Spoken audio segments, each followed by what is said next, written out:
Hello everyone, welcome to RCD ShareNet. Today, it is the last episode of our series of Parenthood and Disability. Oh, it's quite a deja vu here because who do I have together with me but Dave? Hello. It's been a great, very inspiring 3 months of stories. I was just amazed by the amount of dedication and effort that all the different stories had, but they all seemed to come from the same sort of base of emotion and love. Exactly. Yeah, if you remember, we started the series with Dave and myself, making an introduction on this disability and parenthood. Now we are coming to the end, so we want to share with you some of our takeaways, what reflections and what we get from all the stories broadcasted in the past 3 months. So Dave, what is the story or stories which stay with you most?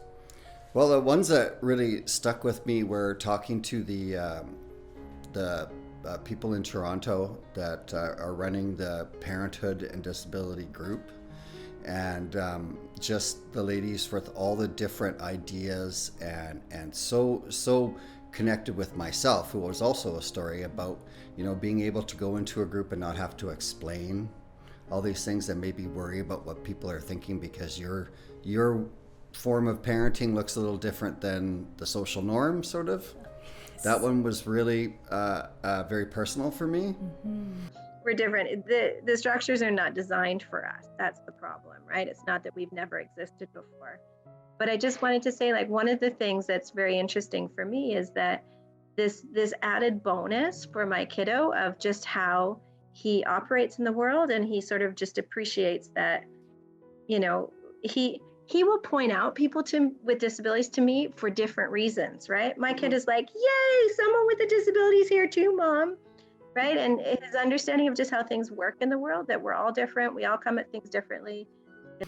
And one of our co-workers, June, I have a nephew who's got a very close friend who's was a competitive Paralympian and just had twin boys.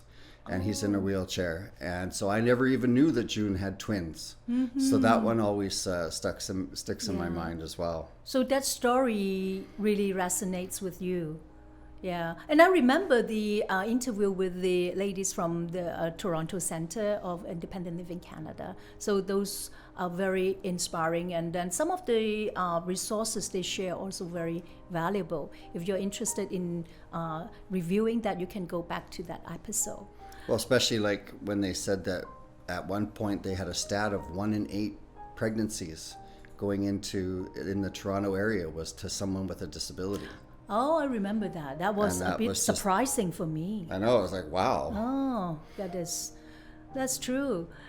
And I just going back, looking at all the different stories and lived experience of families of people they share with us. We have done almost like 12 or 13 stories of that, right? That's amazing. And how forward and open people, they come to our program and then share their lived experience. We thank them all.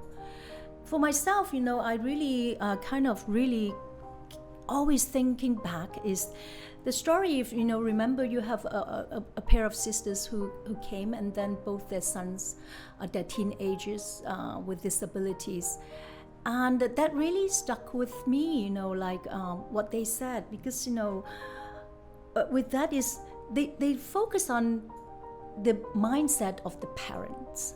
I think that is very important.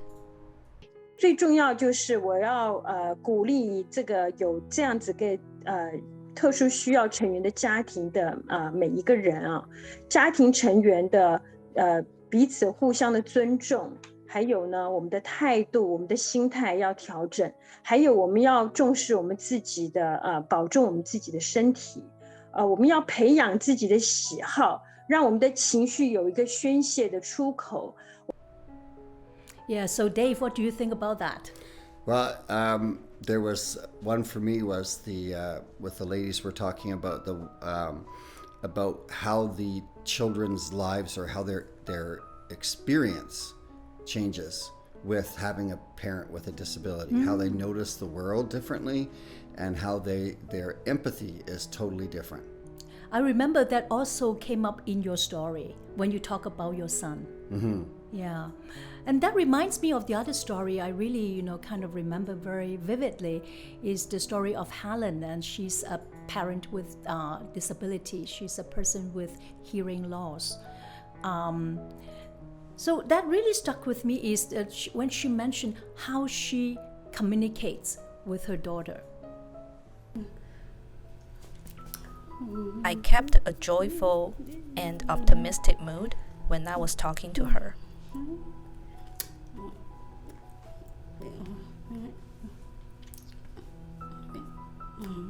After she was born, every morning when she woke up, I spoke to her saying, "We are going to face a new day."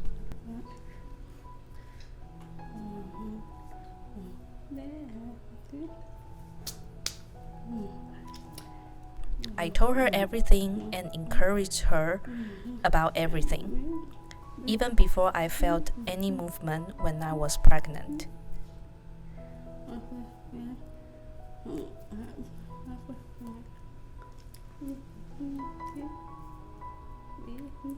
I have always had a lot of communication with my daughter. That's pretty awesome, sharing from Helen. Yeah. Oh yeah, it was really neat. It was very unique watching all the sign language and. Yeah, that is quite amazing. So is there any other that, kind of always kind of come to your mind with the stories? Well, I think the big thing for me, just with my story and whatnot else, when we talked about just how your parenting looks different, and how one thing that never really sort of crossed my mind was just how some people had to go through that battle of, oh, should I be a parent? And that sort of issue. And I'm really glad that we were able to sort of bring some light into that. And hopefully if people were struggling with that maybe this helped a little bit. Yes. As well. I remember that came up in several stories when we shared, when people talked about that. I think sometimes it's so difficult, right? Like you want to be a parent and then you want to give the best to your children. So that also, stayed with me quite a bit is in the last episode of the series, I met with George Pope, and he's from a family of multiple members with disabilities. And when he said, as in his own words, is, "My son is not defined by the disability. Be positive, use our brain. Focus on ability, not disability." And I think that is really, the whole essence of parenthood.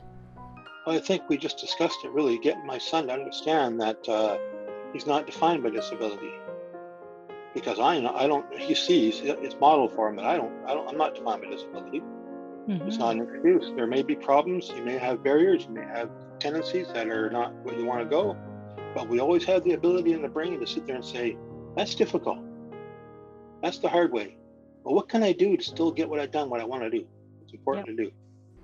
Right, and not fitting into, figuring out a way to do it your way, and not not the social norm is the only way that has to be done. Yes. And that you got benefits on either end, it's just you don't maybe see them right away. So did you know any of the stories bring any new perspective to parenthood to yourself?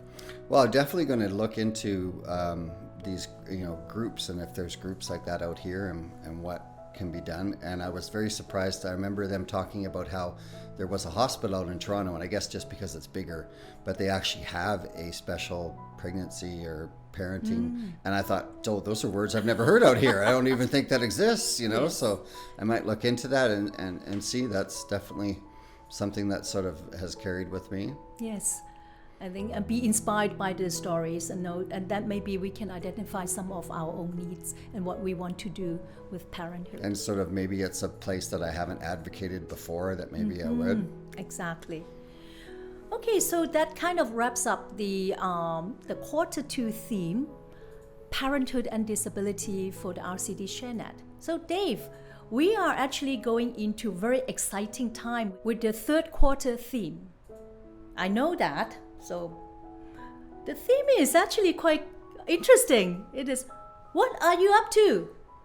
Is that right? I'm sitting here with you. No. Yes, what are you, TH, up to? So youth. Oh, wow. So, that is quite a good title, isn't it? What are youth up to? And what are you up to? I really like it. I think that is a very new approach. So do you know what that is about? Well, I think our sort of inspiration was to find out a more, we've been getting a lot of students and stuff here at RCD, and we just want to maybe get that perspective and how it's different in the world for someone with a disability who's younger, and what's inspiring them, and how are they sort of changing the world. Yes. Youth is actually the future of our society, and that is very important to understand them, to guide them in the right way. And we also want to celebrate the accomplishments of youth with disabilities. So I know that they're focusing on different areas such as sports, arts, and I see something about cooking. Yes, yes. So that is very, we don't know what to expect. I'm the next week with the RCD ShareNet, we are opening up the quarter 3 of the theme. So Ian, I know that is coming to tell us more about that. Yes. Yeah, I'm very excited to hear what Ian will say. Stay tuned for next episode to learn about the new theme. What are youth up to? And then and Ian will share with you more. Thank you. Thank you very much.